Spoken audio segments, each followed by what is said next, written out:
Hello সবাইকে। তো মিশো থেকে একটা দারুণ জিনিস অর্ডার করেছি। মানে এত সস্তায় এই জিনিস পাওয়া যায় তো ভাবাই যায় না। একটা পাম্প শু অর্ডার করেছি যার দাম হচ্ছে মাত্র ৳৮৮।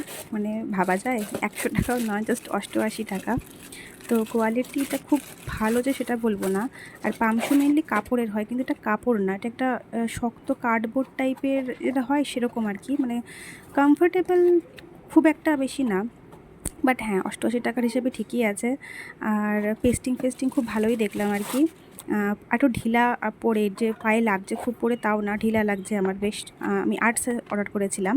তো আমার মনে হয় ঠিকই আছে। ৳৮৮ জিনিস ৮০ দিন চললে এইজন্য মনে হয় টাকা উসুল হয়ে গেছে। তো যাই হোক, শেপটা একটু বিগড়ে গেছে। খুব চাপাচাপির মধ্যে এসছে, তার জন্য হয়তো মোটামুটি আমার খুব ভালোই লেগেছে একদম। আর পরার পর জুতোটা খুব একটা যে কমা লাগছে, যে বাজে লাগছে দেখতে, তাও না। তো চাইলে লিঙ্ক দিতে পারি, আর কমেন্ট করো কেমন লাগলো। বাই।